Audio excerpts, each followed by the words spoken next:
Hello to the world and to the kingdom citizens. I greet you in the precious holy name of Yeshua Messiah, Yeshua HaMashiach, who said in his word, John 8:32, and ye shall know the truth, and the truth shall make you free. Hi, I'm Reverend Dr. John Curry, Ambassador Pan-African, and welcome to the Embassy of the Kingdom of Heaven on Earth. If you want to follow this podcast, please subscribe to JC Global Embassy TV 1. Ring the bell and hit the thumbs up button. The message for today, I think, is a necessary message because many of us have forgotten about slavery in Arabia with the Arabs. We have forgotten about that slavery, and that slavery is still going on today. So this subject matter is the Middle East was built by black people, and millions of their descendants still live there. Let's take a look at this clip. Saudi Arabia. There are black people in Iraq. There are black people in Kuwait, in Oman, in Yemen, in the UAE, in Qatar, in Bahrain. Millions of them. They've been there for centuries, some for thousands of years. They built the canals that turned the desert into farmland. They dove for the pearls that made the Gulf wealthy before oil was ever discovered. They fought in the armies that built empires. They served in the palaces of kings and caliphs. And when those nations became some of the richest on earth, the black communities that helped build them were pushed to the bottom of the social order and erased from the history books. You know about the Atlantic slave trade, the one that sent 12.5 million Africans to the Americas.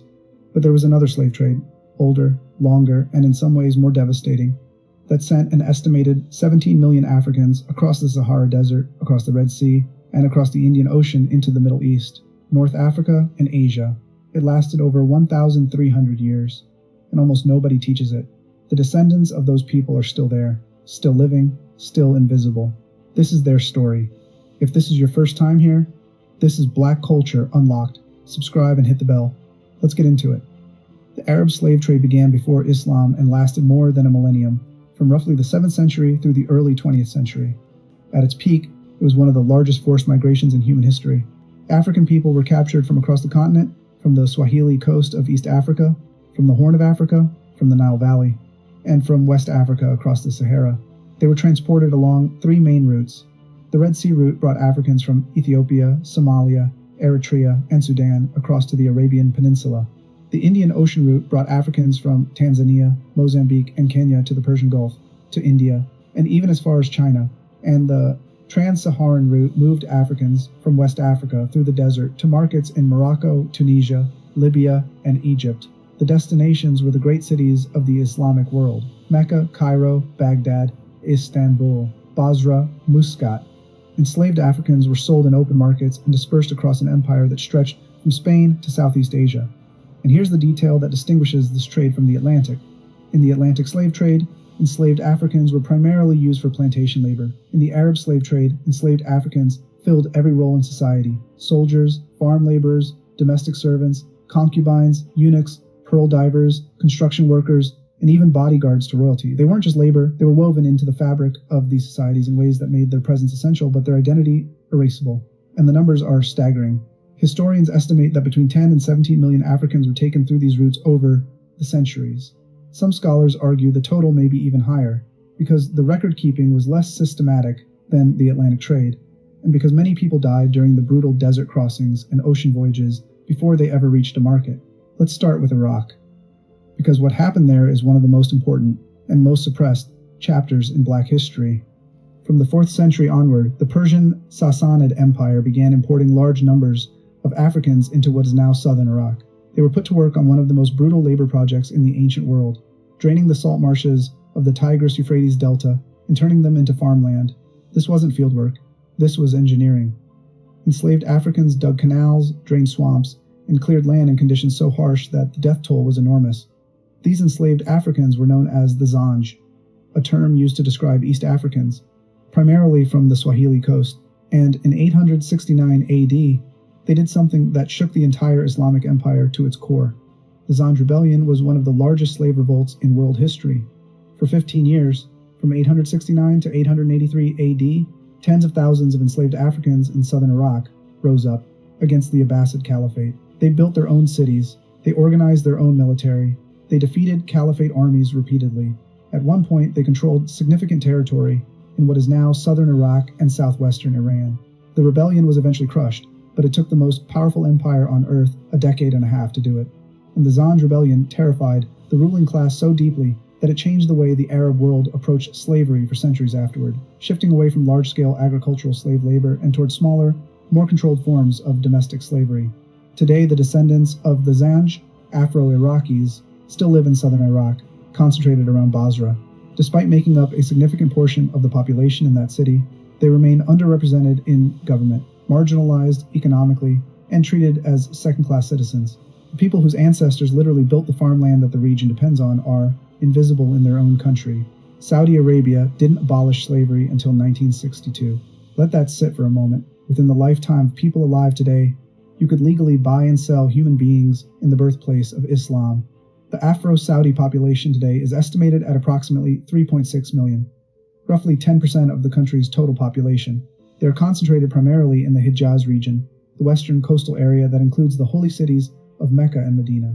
Some Afro-Saudis descend from Africans brought through the slave trade, but many others descend from West African Muslims, Hausa, Fulani, and Kanuri people from present-day Nigeria, Niger, and Chad, who traveled to Mecca for the Hajj pilgrimage and chose to stay, or who fled British colonialism in West Africa and settled in the Arabian Peninsula in the 19th century. These communities have been in Saudi Arabia for generations. They speak Arabic, they pray in the same mosques, they consider themselves fully Saudi, and yet they face discrimination that is rarely discussed.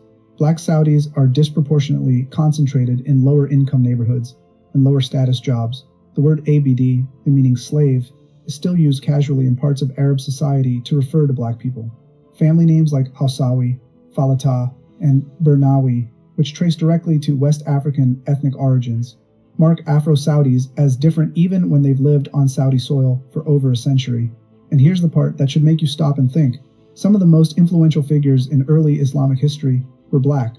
Bilal ibn Rabah, the first muezzin, as the man who gave the first call to prayer in Islam, was an Ethiopian.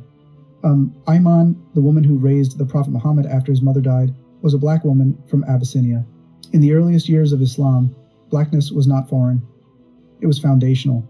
But somewhere between the founding of the faith and the modern petro-state, that history got buried, and 3.6 million people became invisible in a country that wouldn't exist without their ancestors' labor and devotion. Iraq, Saudi Arabia, and we're just getting started. If you didn't know black people existed across the Middle East, hit that like button and subscribe, because there are more hidden communities to uncover. Oman was the engine of the East African slave trade. Its merchant fleet controlled the sea routes along Africa's Indian Ocean coast. Omani traders built slave forts on Zanzibar and along the coasts of present-day Kenya, Tanzania, and Somalia. They transported hundreds of thousands of Africans across the ocean to work in the Gulf states. The Sultan of Oman, Said bin Timur, who ruled until 1970, reportedly owned approximately 500 slaves, 150 of whom were women kept at his palace. Oman didn't abolish slavery until 1970. That's not ancient history. That's the year the Beatles broke up. Afro-Omanis today form a significant minority in the country. Many trace their ancestry to the Swahili coast. They speak Arabic but maintain cultural traditions, music, dance, spiritual practices that are distinctly African in origin. The Liwa and Fana Tanbura musical traditions performed across the Gulf states are direct descendants of African rhythms carried across the Indian Ocean by enslaved people. In Kuwait, the UAE, Qatar, and Bahrain, similar Afro-Arab communities exist. Pearl diving, the industry that made the Gulf wealthy before oil, was heavily dependent on black labor. African and Afro-Arab divers worked in some of the most dangerous conditions imaginable, holding their breath for minutes at a time, diving dozens of times per day for seasons that lasted months. The pearls they pulled from the ocean floor built the fortunes of Gulf merchant families. The divers themselves remained poor. When oil was discovered and the Gulf states became the wealthiest nations per capita on Earth, the Afro-Arab communities that had built the pre-oil economy were not elevated. They were pushed further to the margins. The wealth flowed to the established tribal families. The black communities that had done the hardest labor got left behind again. Even Kuwait's Crown Prince Saud was of African descent. Saudi Arabia's long-serving ambassador to Washington, Prince Bandar bin Sultan, had an Afro-Saudi mother, as the presence is undeniable, but the acknowledgement is almost non-existent. Yemen is where this story gets even older, and because the connection between Africa and Arabia in Yemen predates slavery entirely. The Bab el-Mandeb Strait, the narrow waterway between Yemen and Djibouti, is only 20 miles wide. For thousands of years, people moved freely between East Africa and Southern Arabia. Genetic studies show deep ties between East African and Southern Arabian populations, stretching back tens of thousands of years. The Afro-Arabian Tahama culture, which existed along the coast of both Yemen and Eritrea, dates back to the 2nd millennium BC. Southern Arabia was home to ancient kingdoms, the Sabaeans, the Himyarites, whose populations included people with distinctly African features. The famous Queen of Sheba, according to both Ethiopian and Arabian tradition, ruled a kingdom that spanned both sides of the Red Sea. Early Arabic texts describe many of the original Arabian tribes as dark-skinned. Blackness wasn't foreign to Arabia, it was indigenous to it. The slave trade added another layer. Over the centuries, enslaved Africans were brought to Yemen from Ethiopia, Somalia, and the Swahili coast. They worked as domestic servants, soldiers, and agricultural laborers. Today, Afro-Yemenis, known locally as Akdam, or Muhammashin, meaning the marginalized ones, represent one of the most discriminated against communities in the entire Middle East. They are essentially an untouchable caste, denied education, employment, and basic services. They live in segregated neighborhoods. They are forbidden from marrying into other Yemeni families. They perform the most degrading work, cleaning streets, collecting garbage, clearing sewage.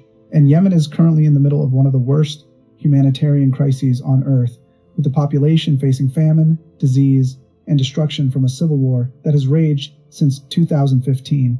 The Afro-Yemeni communities, already at the bottom of society before the war, are bearing the heaviest burden of the crisis. They are the most vulnerable, the most invisible, and the least protected. So here's the picture. In Iraq, enslaved Africans built the farmland and rebelled so fiercely it changed the empire. Their descendants still live in Basra, marginalized and invisible. In Saudi Arabia, 3.6 million Afro-Saudis carry the legacy of both the slave trade and voluntary migration. They helped build the Islamic holy sites. They are still called ABD in casual conversation. In Oman, African people dove for the pearls and built the ports. Slavery was legal until 1970. Their music is African. Their status is second class. In Yemen, the connection between Africa and Arabia predates all of recorded history. But the Afro-Yemeni community is treated as an untouchable caste, and across every Gulf state, Kuwait, UAE, Qatar, Bahrain, the same pattern repeats. Black communities exist. They've been there for centuries. They built essential infrastructure. They contributed to the culture, the economy, the military, and then they were erased from the story. This is the African diaspora that nobody teaches, not in American schools, not in Middle Eastern schools, not anywhere. Because acknowledging it would mean acknowledging that the wealth of the Middle East, before oil, during oil, and still today, was built in significant part on African labor, and that the people who did that labor have never been compensated, never been recognized, and never been treated as equals. There's something about the Black experience that transcends geography. No matter where you go on this planet, the Americas, Europe, the Middle East, Asia, if Black people are there, the same pattern shows up. Build the wealth, get erased from the story, get pushed to the bottom of the society your ancestors built. The Zanj built the farmland of Iraq and were crushed for daring to rebel. The Afro-Saudis helped build the holy cities and are still called slaves in casual conversation. The pearl divers of the Gulf pulled the wealth from the ocean and never shared in it. The Afro-Yemenis have been in Arabia for thousands of years and are treated as untouchables. 17 million Africans were taken across the desert and the ocean.